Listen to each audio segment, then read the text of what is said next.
Welcome to this new edition of The Public Square. We've got a lot going on here at the American Mission Center. I'm producer Alan C. Duncan with Dave Zanotti, Melanie Elsey, Dr. Jeff Sanders, and Rob Walgate joining us briefly by phone from the road. Dave, we're going to be asking a question about fear today, but I understand you want to talk about something we're proud of first? Thanks, Alan. Folks, we're going to do something today that I sure hope this works. So, and I thank you for your prayers, because you often ask us, how do you decide to do what you're going to do? And we've just come out of a very intense conversation as a staff, and we have a certain obligation. How do you say that you're proud but not sin when you use the word pride? C.S. Lewis felt that pride was the greatest sin of humanity. And I'm looking for words to be able to say that as an organization, we are both grateful and proud that over 43 years of time, we've had the opportunity to investigate the lawmaking process and to participate in it at just about every level. We've been in school board meetings, we've been in city council meetings, we've been in county commission meetings, we've been in state legislative meetings, we have been in before Congress, we have been in the judicial system at the county, state, and federal level. I don't think there's yet been a hallway in how this system works that we haven't walked down somewhere, someplace, somehow. You win some and you lose some. So I want to say that we are proud of the work that we've done, even when we've lost. We're not ashamed, I guess is what I'm trying to say. Even when we've lost, we're not ashamed. We don't know everything, but I think we know a lot more as a composite team about how ballot issues work, from the construction of language to the campaigning of language to the ratification or the voter approval of language, and then to the litigation of such proposals. I think we know about as much as any organization that's functioning right now in the country. So if that sounds like a prideful statement, I apologize if it sounds like pride, but I'm not going to lie. There is a credentialed portfolio of experience here. Now, the other thing I want to tell you is we're talking about this right now because it speaks to where conservatism is and where Christians are in the midst of that concept and movement. It speaks to where the pro-life question is in this country and where Christians are in this movement. And it speaks to the concept of political parties and partisanship and where Christians are in the midst of that. All of that plays into the life and the destiny of this country, no matter what state we live in. That being said, we have to return again to this question of what's being experienced on the ground right now in Ohio and has just broken forth in Florida. We've been telling you it's coming, it's coming. Florida just broke wide open. Planned Parenthood and the ACLU raised almost $2 million in 30 days and has put forth their first 130,000 signatures to go for a 2024 amendment in which they will attempt to make abortion a right, a civil right, a human right in the Florida Constitution. We told you this was coming, and now it is. Now we're talking about Ohio, Florida, New York. Everything is in play. And we've discovered something, and it's very troubling. We have discovered that the pro-life community is, in many, many places, is afraid. They are afraid that the issue of life is going to be lost post-Roe. Now, we are trying to deal with the question today, why are pro-lifers so afraid that they're going to lose? So let's start off by saying, first off, maybe it's healthy to be afraid. Because, if you presume in a prideful fashion, well, we're right, they're wrong, we win. That's not the way America works. It's not the way the world works. You have to have the ability to win the public debate. And presuming that you're right is not a bad place to start, but you better be. But even at that, you've got to win a lot of other people to your position. Never underestimate your enemy either. So the position that we're in is this: why are pro-lifers so afraid, and what are the evidences that we're seeing? Rob, let's start with you. You've been out there talking about this issue, about all of these issues. Why do you think pro-lifers are afraid that they're going to lose? I'm not certain, but it baffles me to think that Roe lasted for 50 years and this is the response post Roe. I think if we to get in the DeLorean and go back 10 or 15 years and say in the summer of 2022, Roe's going to be overturned. And when that happens, pro-lifers are going to stand around and look at themselves and not sure what to do, but act in fear. Now's not a time to act in fear. Now's not a time to be afraid. Now is a time to step up and, for lack of a better term, fight in a way that allows people to engage in the legal process, to fight in that way and to understand, not to retreat. And I think we're seeing some retreating or some attempt to change the rules, if you will, because they don't want to fight on the issue that is the issue. Let's keep the main thing the main thing. Alan, Why are we afraid? why are we afraid? In part, probably a lot of reasons. I think in part, we're swimming in a toxic soup culturally that everything we see in the media is the worst thing ever. Everything is, look what these people do. These people hate you. They hate your beliefs. These people are insane.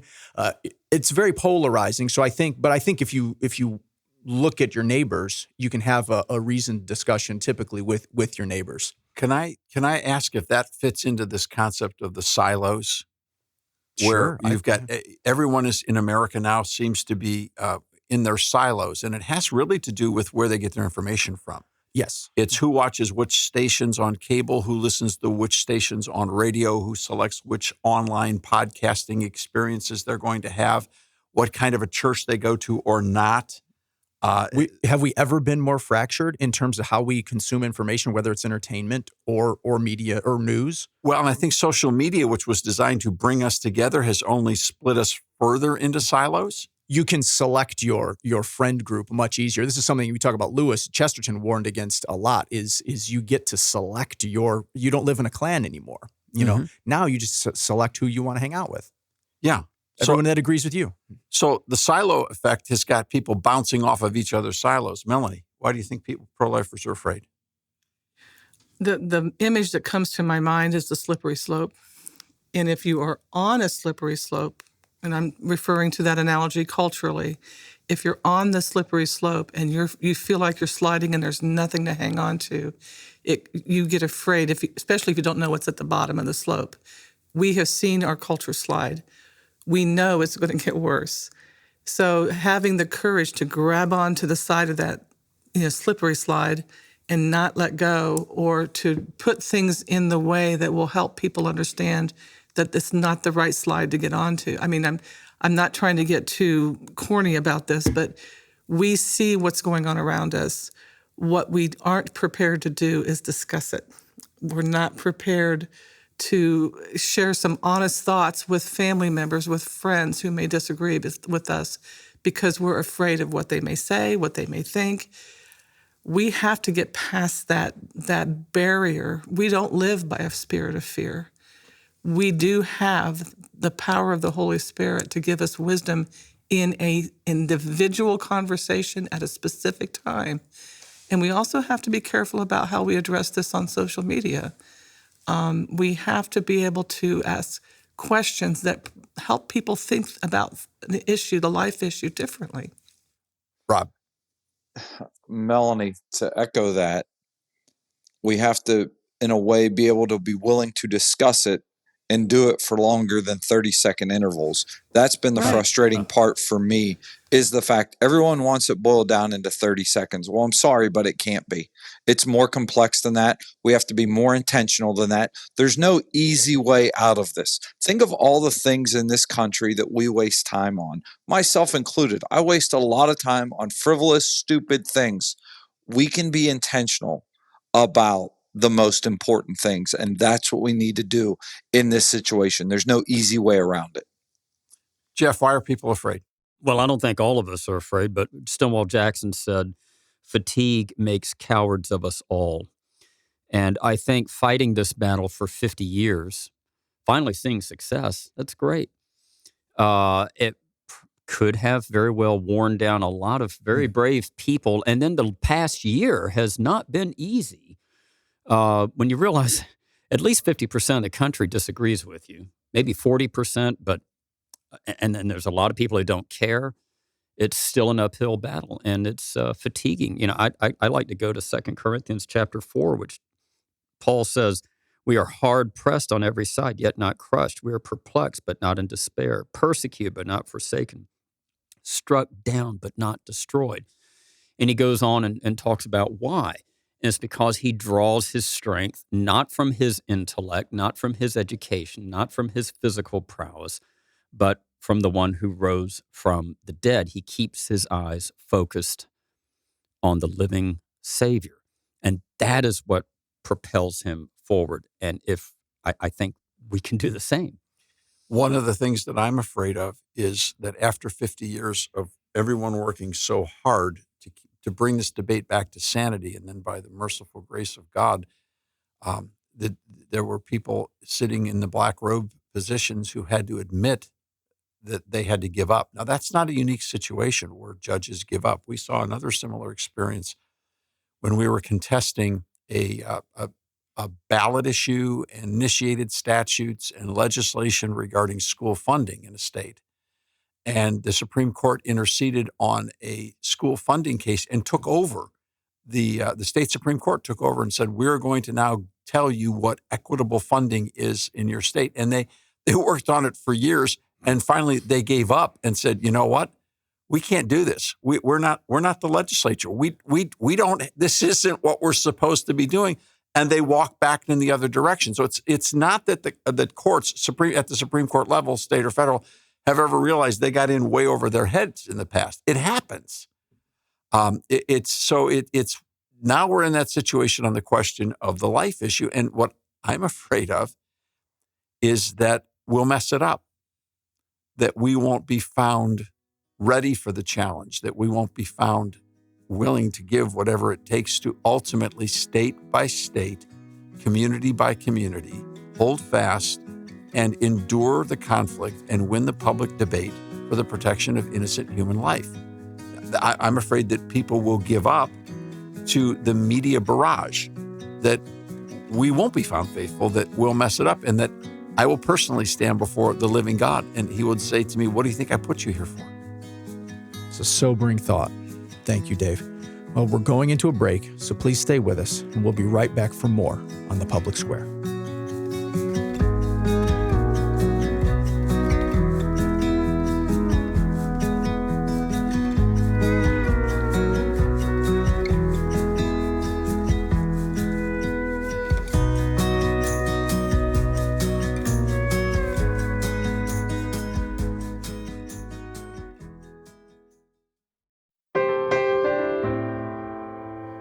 What are we afraid of? We're acknowledging the fear in our midst and looking for some hope today on The Public Square. Dave?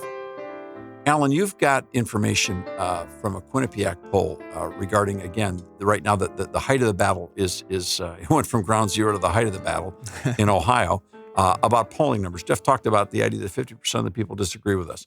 It feels that way, but is it that way when you look underneath the numbers? Well, I'm glad you brought that up. I almost was going to jump in, but I was letting him play the thought out.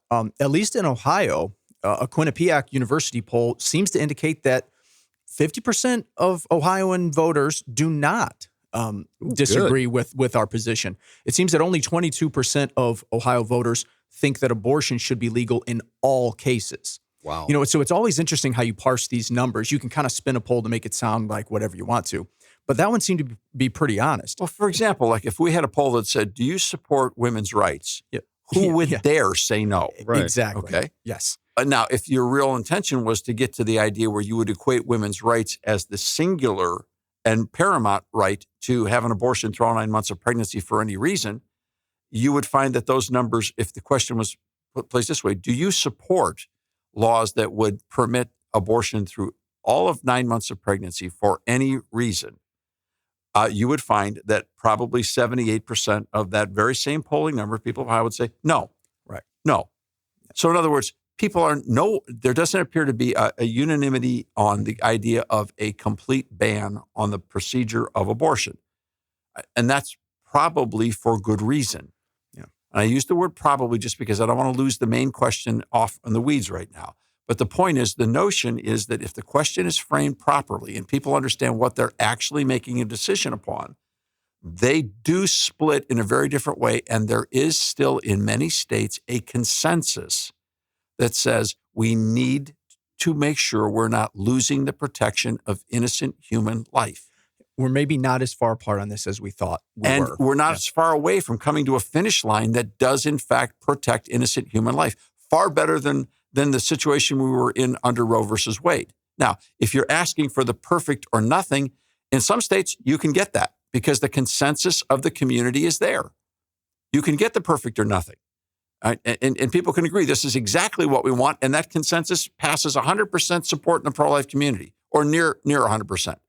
So, but if you're only going for the perfect and the consensus of the state isn't there, what is the obligation that we as citizens hold in this country? The obligation is the consent of the governed. We are here based upon the consent of the governed. Now, that means that the consent can move, it can ebb, it can flow, and we have a responsibility to people with whom we disagree to not attempt to silence their voice or their opinion. Right, so here's my next question. How are we doing on communicating with this? Rob, do you feel like the messaging that we're hearing that is being spoken, are people speaking the same language here, or are the dialects so distinct that people just don't know who's talking to who anymore? The amount of calls and text messages that I have received over the issue that's being discussed in Ohio is probably more than I get in a typical general election, just because there seems to be confusion. I got one right before I came to broadcast of someone that said, "We need to talk. I'm confused. Let me know what's going on." Again, the unfortunate part is it can't be simplified into a 15-second clip. It can't. We have to dive in and talk about all the ramifications. You can't make it as simple as people want it to be. It's not, my kids love Easy Mac, right? Why do they love it? Because they can throw it in and be done with it. It's not Easy Mac. I mean, it's making homemade mac and cheese plus some. Okay, so this stuff is complicated. Now, what I'll tell you one thing I'm encouraged about is I don't see people running for the hills on Agreed. this. And I need to give you a report from Ohio. Ohio right now is in a very, very difficult position because organizations that have been respected for many years as leaders on this issue have selected a strategy. It wasn't put to any vote that I'm aware of, but they've selected the strategy and they have the right to do so. And they have received a significant amount of funding on this strategy to put up a 60% supermajority barrier amendment. And so by using their influence in the legislature and the fact that the Republican Party has a supermajority in the Ohio General Assembly, they were able to get a 60% constitutional amendment threshold, plus some other threshold questions about signature gathering, et cetera, up on the ballot, coming up very quickly on August the 8th. And of course, the phones at the Ohio office are ringing off the hooks because people are going, what is this? What does it mean? How does it work? Now, they call us because we have the most experience on ballot issues. And so we ought to have an answer, right? We should know that. And all the research that we have done tells us that what they're thinking they're buying into as a solution may not work at all. And that puts us in a very, very difficult position. Now, before we get into commenting on that, one thing we find encouraging is that lots and lots of people are engaging in the debate, particularly in churches, which is very encouraging. And I think that what happened in Ohio was because of the draconian methods by Republican Governor DeWine during COVID. A lot of churches realized, my goodness, this question about public policy not only is on my front door, it's on my front pew. And this whole question, we better get more involved. So the notion that there's a revival of involvement here is something I'm guessing that the left never realized. If they started to pursue this abortion question as it's the most important thing, they may wake that sleeping giant. And there's great indications that that sleeping giant is awakening. And it's not just inside congregations, it's thinking people everywhere. So there's great encouragement in that. That being said, At the same time, Ohio is battling to put a 60% threshold in. Planned Parenthood and the ACLU are mocking that very methodology in Florida. They won that debate back in Florida in 2006. Florida accepted a 60% supermajority. And everybody thought, gee, this is going to be brilliant. All it did was it took the people out of the ability to bring issues to the ballot because they raised the threshold so high that the citizens who wrote their Constitution and affirmed their Constitution, all right, this is an important indication. Remember this. State constitutions are written by the people. And they're accountable. The state constitution, the people have to continue to ratify those constitutions over the years and the amendments. So the people are the key player at the state level. Well, in Florida, the legislature now became the giant power broker over who gets to the ballot and not, because the people have been shut out of the process by the 60% supermajority. But note this, Planned Parenthood produced 130,000 signatures in 30 days and raised $2 million in 30 days to begin to get 800,000 necessary signatures to go on the ballot, which is a huge number, in 2024, and they firmly believe they will overcome the 60% supermajority. Now you say, well, that's pretty bold. In other words, the 60% supermajority is not stopping the very same exact thing happening from Ohio, where it's only a 50% majority to pass an amendment. So the measure doesn't hold one state to another. It doesn't hold, and it doesn't hold because, once again, you have special interests in the folks with the money that are willing to do it. But what the 60% does do is it keeps out the everyday citizens that have been involved in the process from years from coming up with a petition process on their own. And I'll just refer to term limits in Ohio in the early 90s.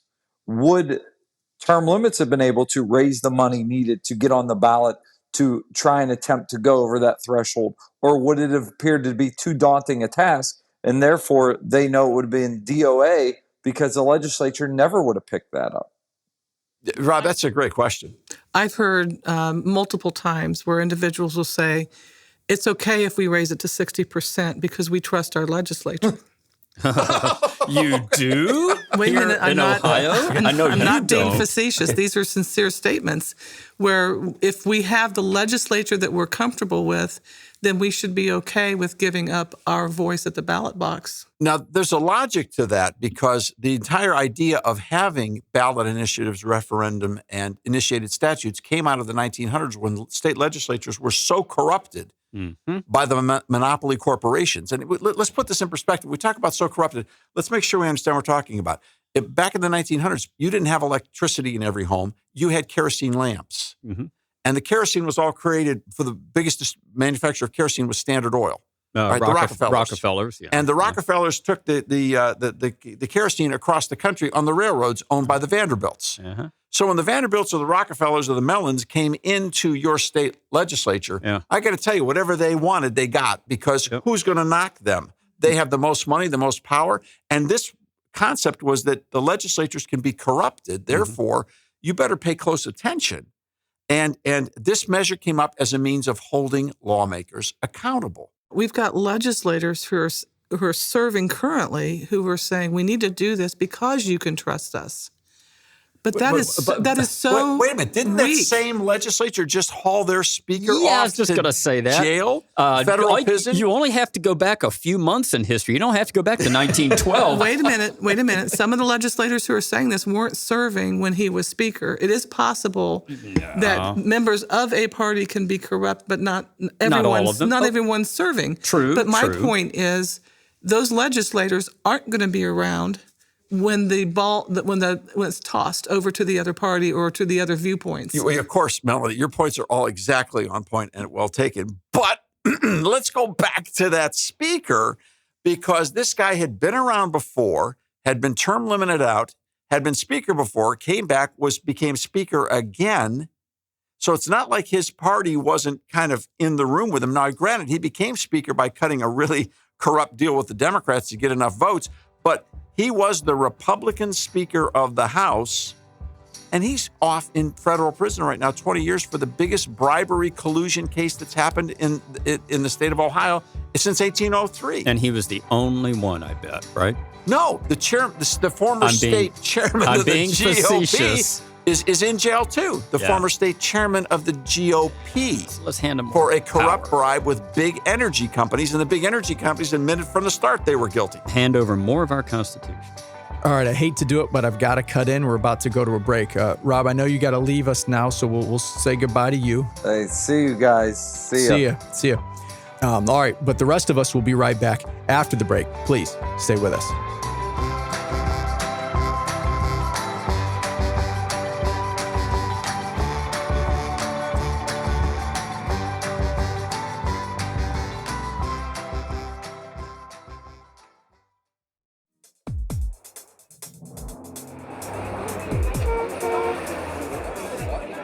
Spreading the light of liberty across the land.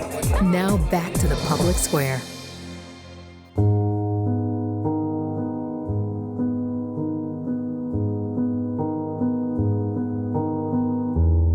Welcome back into the studio at the American Mission Center with the Public Square team, Alan C. Duncan, Dave Zanotti, Dr. Jeff Sanders, and Melanie Elsey, continuing our conversation about fear. Dave? Why are pro-lifers afraid of losing? I think because they care so much. I really do. So I think that the concept of, gee, let's not mess this up is a beautiful thing. And nobody should feel in the least bit intimidated or less than because they don't understand, as Rob talked about, how difficult creating the homemade mac and cheese on this one is versus throwing something in the microwave. It's okay. And people are afraid they don't want to make a mistake. So I think it's noble. It's right. But we want to be careful to fear God, which I think this is what's coming from. People are afraid they don't want to make a mistake because they all feel so accountable for this, as opposed to fearing man. So I think that there's a difference there. I also think that there is the myth, because of the silos and because of the predominance of the matrix media, that the vast majority of this country has turned against the protection of innocent human life. The polling hasn't been done yet. But what if the polling shows that the demographics on abortion haven't changed all that dramatically over the last 50 years? And that young people back in 1973, who were a part of either the anti-war movement or the sexual revolution, were very positive about abortion, and young people today who are in a different position as far as media, culture, and practice, and in education, et cetera, are more pro-abortion than older people. I mean, my guess is that hasn't changed at all in regards to the demographics, and that people who are parents, who are grandparents, are less pro-abortion simply because they've experienced so much of life, they see it differently. When you see the miracle of birth, how can you be pro-abortion? You know, one time I was pro-choice. I know, believe it or not. And even in my earliest Christian experience, I didn't become a Christian until I was 19. I was pro-choice. Slowly but surely, I was brought over into the pro-life camp. And then, and I was pro-life by the time I got married. But when I saw my 4 children being born, when I saw them on the ultrasound in the womb at 5 months, it transformed my life. And I have experienced that, I've had 1 miscarriage and three births, and so that's a very real experience, Jeff. But I've also been in the State House where children have come in with their parents wearing Planned Parenthood T-shirts. You know, and so those women also have experienced birth, and it broke my heart to see their children carrying a message, you know, that leads to the destruction of life. But I wonder if we're asking the right question, because if the battle shifts to the responsibility of citizens and states, can we retrospectively ask a question of how many of us are registered to vote? How many of us are participating in that process? Or do we just let that go and see what comes around the corner? So this is it's shocking to me how many people I talk to who are not registered to vote in the church. Yeah, and there's some ways that people get tricked about registration too. It's like if you did it when you were 18 and now you're 32 and you voted like a few times along the line and you think, well, it's there forever. I did it once. No, it doesn't work that way. Yeah. You can drop off of voter rolls if you're not participating for more than 4 years. You're subject to be removed from your state rolls, your voter rolls. So number one, you got to make sure, when did you vote last? Secondly, if you've changed names, all right, for any reason, either divorce or marriage or any other reason, you've got to make sure that they know who you are by name and you've gone to your local board of elections and you've cleaned up those documents so that they're consistent with where your life is right now. If you've changed your address. If you've changed your address since the time that you voted last, in the last 2 years, if you've changed your address, you've got to make very certain that the Board of Elections knows where you live, and that's got to happen immediately so that you don't get left out in the process. So these are all important things. Now, again, one of the great things about technology is I do so much on my phone. When it comes to voting, you still have to talk to people. You have to literally sign forms, and you have to make where people can look at you and see you with identification, because this is, as Dr. Allen told us just in the last broadcast, this is a privilege of citizenship. Now, most people do not wake up in the morning and say, oh, here's an idea. How can I vote illegally? They don't do that because, first off, they're not crooks, okay? And secondly, they know that one vote cast illegally does not very often change an election. It does. We've got lots of examples where one vote made a difference in smaller races all over the country. We've never had a presidency by one vote, but we had 537 votes. So 537 people voted illegally for George Bush, George W. Bush. He wouldn't be president. I mean, technically, he stole the election. When it comes down to 537 votes, you better be darn sure that it can get really risky if anybody abused the privilege and did so illegally. So it's not to say that a single vote isn't fraud. It is fraud. But the point is, most people aren't intending to defraud their neighbors and vote illegally. They just don't do the paperwork in a timely fashion. Part of it's because we're spoiled. Everything in the electronic world and the AI world is designed for you to not have to bother with paperwork. This you got to. This you have to. You have to go that direction. All right, so let's keep going on. Alan, I want to ask you more questions about why you think people are afraid of losing. I think there's two opposite things. I think on one hand, we think the job's already done. Oh, Roe fell. Yeah. Hey, great. We won. I can go to the beach now. Yeah. We did it. Right. So I think that's one thing. On the other side of the coin, I think there are those people who understand, okay, Roe fell, but we still have more work to do. But we simply think it's gonna be too hard. It's gonna be too long. Maybe we even understand that it's another 50-year battle, and we don't know where to start. How about the two-party system? How does this play into this as well? Because for the last 50 years, when Roe versus Wade first began in 1973, the pro-life movement may have actually had more Democrats in it than Republicans in the earliest stages. Over that 50 years, somehow, and I think I know how, the question of abortion became viewed as a Republican versus Democrat issue. We recently had a meeting with some Catholic groups in the state of Ohio. Even like you said, Jeff, evangelicals weren't always super pro-life, That's particularly back in maybe the 70s. Oh, in the 70s, the pro-life movement was completely dominated by Catholic leadership. I heard Protestants say, well, that's a Catholic issue. I heard that in the late 70s. Yeah. Right. And I think that argument, I've seen that argument coming back into some circles of evangelicalism. Really? Bringing it back and saying, hey, we weren't, why are you making such a big deal out of this? We weren't even considered pro-life back in the 70s. Just let that go as a Catholic thing. I've seen that coming back in. Is that a fact? And so, but what was interesting, the gentleman we were meeting with referenced the Didache, which is a Christian writing from about 150 AD or so to speak, which specifically condemns the practice of abortion. So this is a very ancient, no matter what denomination a Christian would be, this is a very ancient teaching that we are against abortion as a community of believers. Now, I think one of the other reasons that people are afraid is because they feel like they're walking into an avalanche. And first off, the mountain they're trying to scale is Mount Everest, and there's an avalanche coming down on top of them at the 5-foot mark up the hill. I mean, and people die even when you get to the top of Mount Everest too. Yeah, So, yeah. And, exactly. And the feeling is that the culture has shifted, and that what this is really about now is it's about women's rights. Mm-hmm. And if I speak out, I will be misunderstood. Yeah. That somehow I'm trying to take away the rights of women. Now, that's one of the reasons why we took the time last week, and I hope everyone in New York and everyone in Florida and everyone around the country will take the time to re-listen to last week's broadcast, because Dr. Allen helped us understand that this entire debate, while it's being cast in regards to women's rights, is a much, much bigger question. And that's the question of who has the moral authority in culture to define or create a human right.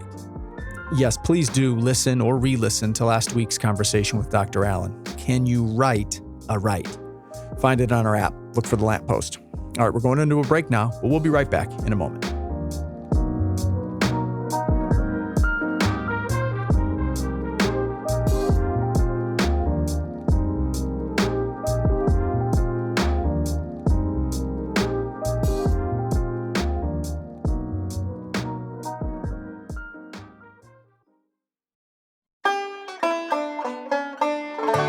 Thanks for listening to The Public Square today. Jeff, I see your hand in the air. I know you were looking for something during the break. Do you have the actual quote that we were talking about last segment? I found the quote from the Didache, which is about 150 AD. Some people want to date it a little earlier than that. That's fine. It says, the second commandment of the teaching, do not murder, do not commit adultery, do not corrupt boys, do not fornicate, do not steal, do not practice magic, do not go in for sorcery, do not murder a child by abortion or kill a newborn infant. And then it goes on from there. So, I mean, the Christian church throughout the ancient world at the time accepted this as a true teaching, not necessarily a scripture, although in some ancient copies of the New Testament, it was actually included in there. So great conversation. Great points, Alan and Jeff. And so, but let's ask a reason. So that's fine if you're a Christian, you're a Catholic, you're an evangelical, you're even thinking about in that zone. Mm-hmm.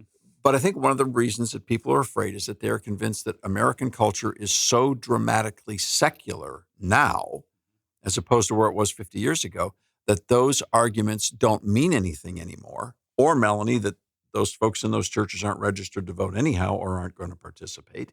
So there's no landing space on which to have a fruitful debate about why being pro-life is better for culture than being pro-abortion.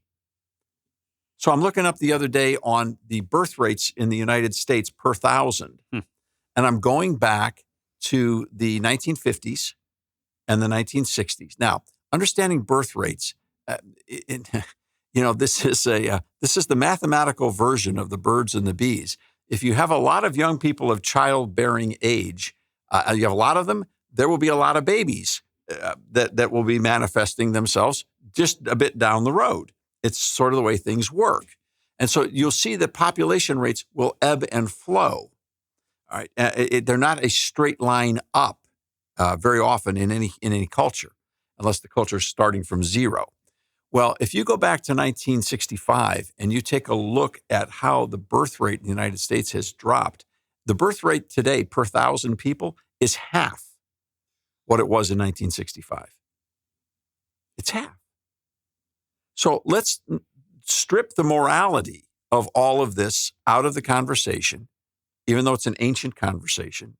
Let's just ask ourselves, which is healthier for a civil society, to be holding your population birth rates or to expand your population birth rates, even dramatic expansion of your birth rates, or to have your birth rates being cut in half? Because if it could be cut in half from 65 until where we are today, let's remember something. That means there's less people. And if it drops further, where are you going to be 20 years down the road? These things are exponential in a certain sense. So negatively exponential. Two things. We are already seeing this even worse than in the United States. We're already seeing it all over Western Europe. Yeah. I mean, Italy, the birth rate is like 1 per couple, maybe. South Korea has the worst birth rate in the entire industrial world. It's like 0.83. It's not even one. They are not even producing their own replacement rate. But, which is 2.1 by the way, to get there. So you got to the Sanders family. We kicked in. We did it. But look at Italy. You spend a lot of time. You spend a lot of time in Italy. Yeah, I've got recently. family over there now. There are places where there are towns in Italy where you can't find anyone under the age of 65. Yeah, exactly. I've seen websites selling homes in Italy for $1. Yeah, and as long as you can, do upkeep with maintain it and so forth. Yes, but still, it's wild. So I've brought this argument to people who are not necessarily Christian, don't even believe in God. But another argument I've brought to them is that, first of all, is this a human being in the womb? They are willing. The ones I've talked to are willing to say yes, it is a human being and that it has human DNA. Okay, great. So at what point are you willing to kill a human being for the sake of convenience? Because really, that is your final argument for abortion. I am going to kill this child. I'm going to end its life because of it's not convenient with me. It interferes with my life. It's too expensive. I'm not ready yet. The dressed blah, up blah, blah, way blah. to say that is not wanted. Fine. And every time I've used that argument, now, again, an argument is not going to win the battle, but people stop in their tracks and they have nothing further to say unless they get angry with me. But I'd like to take that argument one step farther. If the question of wanting a life or the convenience of a life is the predicate upon which a life will be defended, then at what point does the conversation leave the womb and enter the entire general culture? Well, yeah. We see nations right now. Yeah. And once again, to the north, we see in Canada the question of euthanasia becoming daily news. Mm-hmm. And back in the 60s, they said, you're in the 70s, you're extremist. That's the slippery slope argument. It will never get to that. Okay. Now we have 50 years, and guess what? I'm seeing stories every week about euthanasia of living adults, human beings in Canada. On the other end of the spectrum, you have infanticide when you look at Gosnell.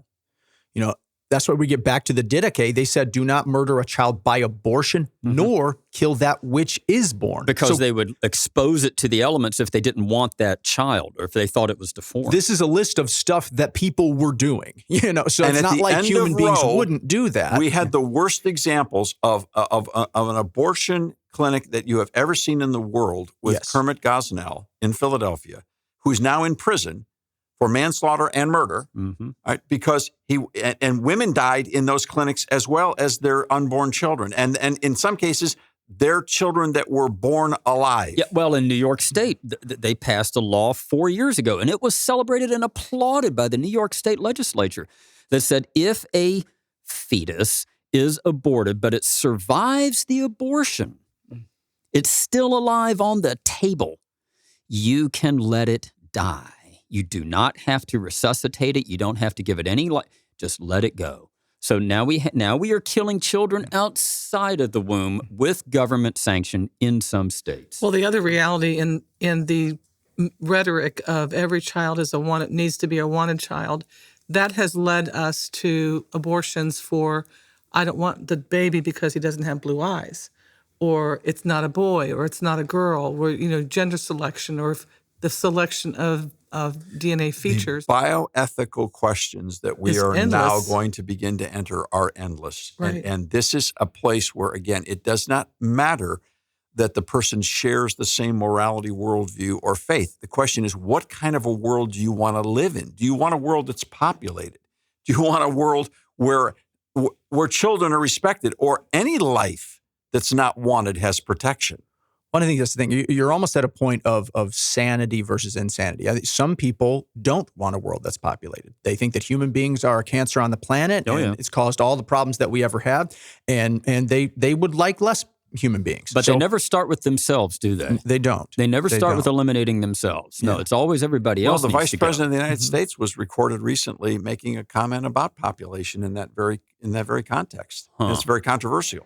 When we invest in clean energy and electric vehicles and reduce population, more of our children can breathe clean air and drink clean water. We'll leave it at that, but it's on the record and it's being debated right now. They're trying to say that she meant to say pollution, not population, but oops. Okay. So I think another part of the problem of why people are afraid is because it's been a long time since we've looked at what courage really looks like. Mm. And what I want to do is I want to close this broadcast on speaking again of Canada.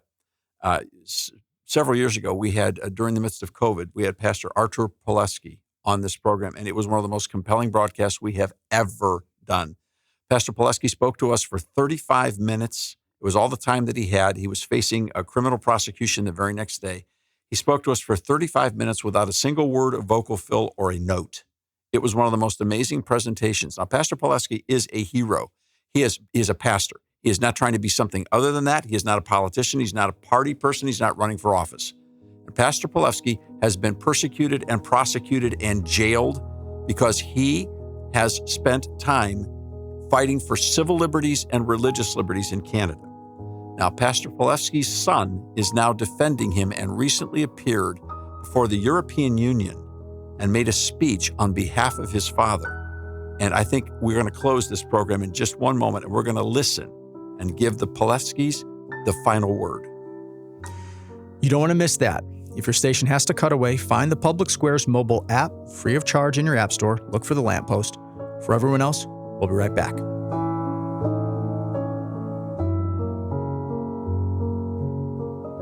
We will be right back for more on the Public Square.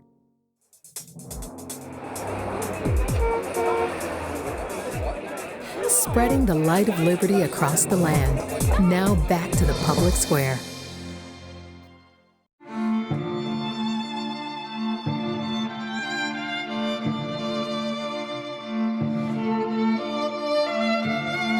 Thanks for staying with us on the Public Square. As promised, here is Nathaniel Pawlowski speaking on behalf of his father, Pastor Artur Pawlowski, before the EU Parliament. Thank you for having me. My name is Nathaniel Pawlowski from Canada.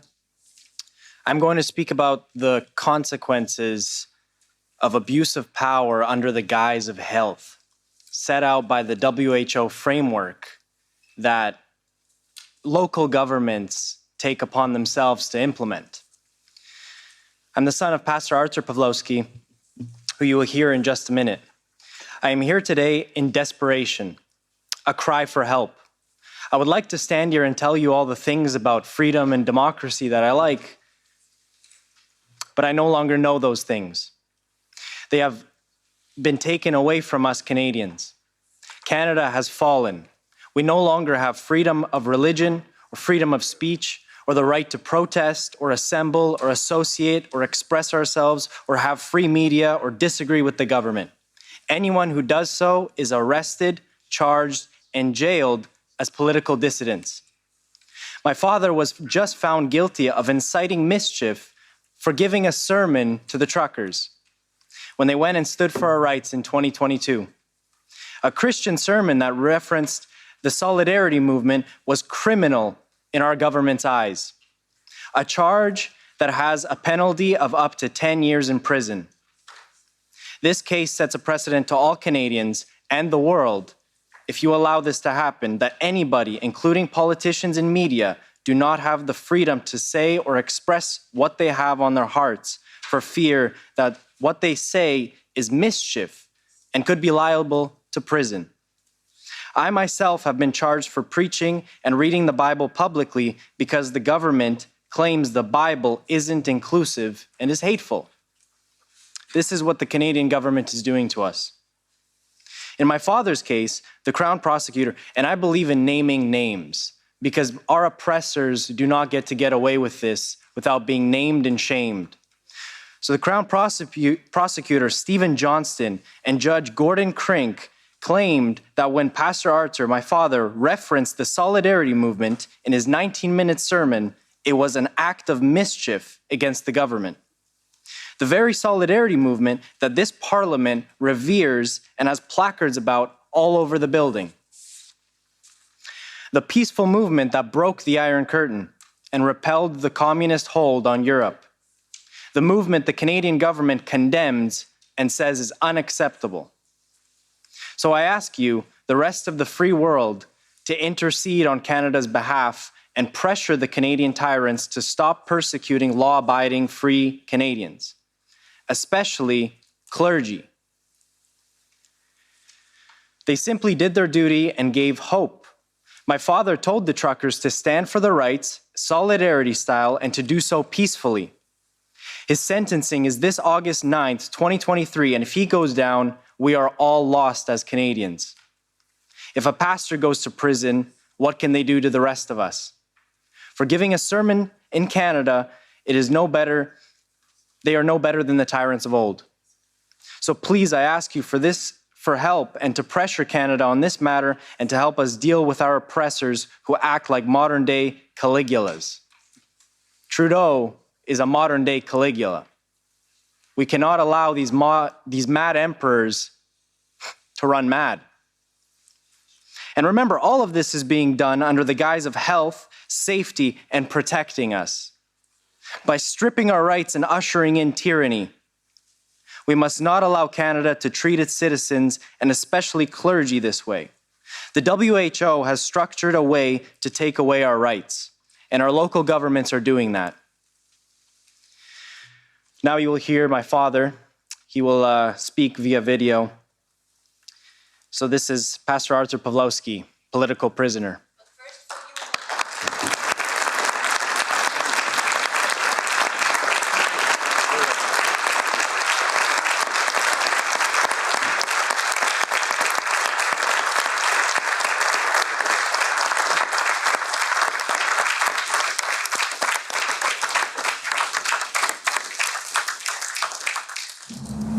I am Artur Pawlowski, born behind the Iron Curtain in Poland, crushed by the iron fist of oppression. The armed forces now rule in Poland with martial law and the threat of execution for those who break it. The horrors inflicted by unchecked despotism have burned their mark into my memory. The December of 1981, when martial law turned our cities into shadows. The biting winters when the quest for bread met with empty shelves. The silenced voices of cutting forest.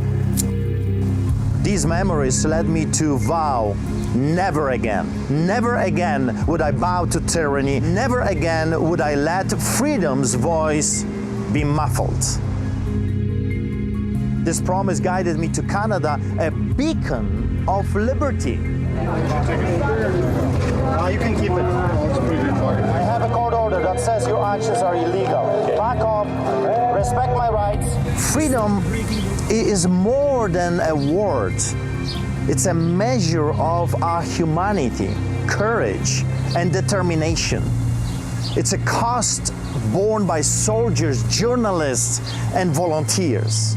We are providing necessity. But when the shadow of tyranny found me again, denying me the right to serve the needy, disregarding its own rules, I remembered, never again. After receiving new enforcement powers for public gatherings Thursday, Calgary police have arrested Artur and David Pawlowski. Get out of this property. Immediately get out. Premier of Alberta right now declared the protesting is illegal. So when I opened my church in the protest against the government overreach, I spent 3 days in jail for my crime of opening the church in a free and democratic society. Like a soldier, I've tasted the bitter price of freedom, endured the cold handcuffs and harsh judgment. The soldier stands unflinching, knowing that freedom bears a cost. There is a price to pay. Like a journalist, I've dared to speak truth to power. My voice, not ink, reverberates through Calgary and beyond, fulfilling the duty of free speech. Like a volunteer, I've served my community with deeds, not mere words, knowing that true freedom lies in service to others. St. Augustine, a pillar of our Christian faith, said, hope has two beautiful daughters, anger and courage. Anger at the status quo, and courage to change it. From my house arrest, I pose this question to you, honorable members of the European Parliament. How many nights in cold cell would you endure for freedom? What lengths would you traverse to defend your people's rights. You see, I have spent 50 nights in jail standing up for our rights to gather and worship. It's time to rise to say never again, to face the lingering shadows of the 20th century, to challenge the injustice of today. It's in your best interest for people like me to survive. Because when we go down, be sure of it, you will be next.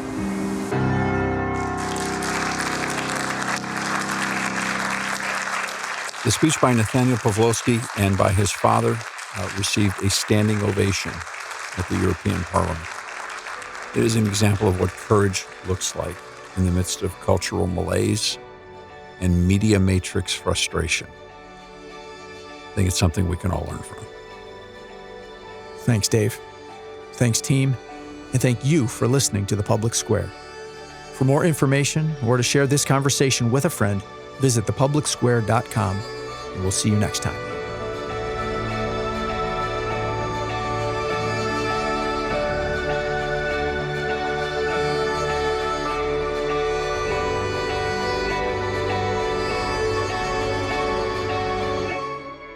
The Public Square is a broadcast service of the American Policy Roundtable.